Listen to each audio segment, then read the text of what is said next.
고객들과 대화하다 보면 어떤 고객은 말이 참 잘 통하는데 어떤 고객은 말이 잘 안 통하기도 합니다. 그것은 나의 성향과 맞는 사람이 있고 아닌 사람이 있어서 그러는데요. 나와 성향이 맞지 않더라도 우리는 그 사람에게 맞춰서 이야기하는 노력을 해야 합니다. 지피지기면 백전백승이라는 말이 있듯이 미리 고객들의 유형과 대응 스킬을 숙지해서 고객을 대한다면 훨씬 효율적으로 대화를 이끌어 나갈 수 있습니다. 고객의 종류는 사실 굉장히 다양하지만 오늘은 다루기 어려운 고객 3가지 유형에 대해 이야기해 보겠습니다. 첫 번째, 본인의 생각이 굉장히 확신이 찬 고객입니다. 난 이거 절대 필요 없어요. 다른 데 가보세요. 저 바빠요. 빨리 이야기하세요.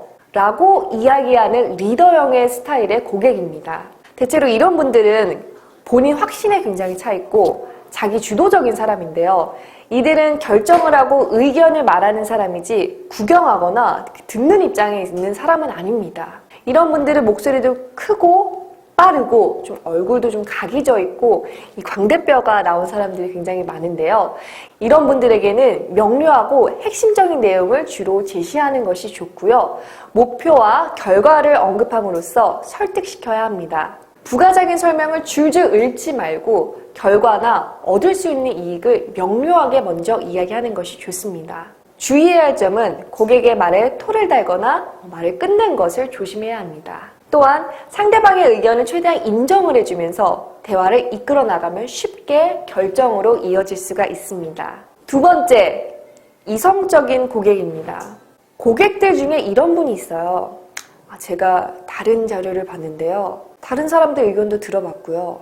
혹은 관련 법령을 찾아보니까 이렇더라고요. 이런 분들은요, 앞서 말한 고객처럼 흥분해서 이야기하기보다는 이성적으로 대화를 하려고 합니다. 부당하다고 생각되는 것에 있어서는 논리적인 근거를 제시하고 조목조목 따지는 스타일인데요.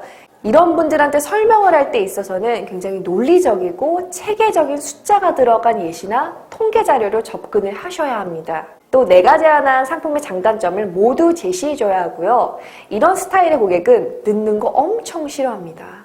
그래서 마감 기한이나 약속 기간 같은 것도 훨씬 더 신경을 써서 미리미리 보내거나 만나기 전에 훨씬 준비해서 신뢰감 가는 모습을 보여주는 것이 좋습니다. 세 번째, 이야기를 해도 대답도 없고 반응도 없고 이 무미건조한 싸늘한 기운은 뭐지? 라는 생각이 들게끔 만들어주는 싸늘한 고객입니다. 자, 이런 분들은 자신의 마음을 쉽사리 오픈하지 않기 때문에 서두르지 말고 친밀감을 갖도록 장기적으로 보는 것이 중요합니다. 처음에 계약할 확률은 힘들지만 한번 결정한 것에 대해서 반복을 하거나 다른 데를 알아보지 않는 충성 고객이 될 확률이 높은 사람입니다. 따라서 반응이 없다고 하더라도 지레 포기하지 말고 열과 성을 다해서 작은 부분 하나라도 신경을 써주는 것이 좋습니다. 나와 맞지 않는 고객이라도 그 고객의 유형에 맞추어서 상담을 진행하면 그 사람도 내 고객이 될 확률이 높아집니다. 우선 기본적으로 이 3가지의 고객의 특성과 대응 방법을 완벽하게 숙지한 후 고객을 대할 때 한번 생각하면서 대화하시기를 바랍니다. 하성대TV 아직도 검색해서 보시나요?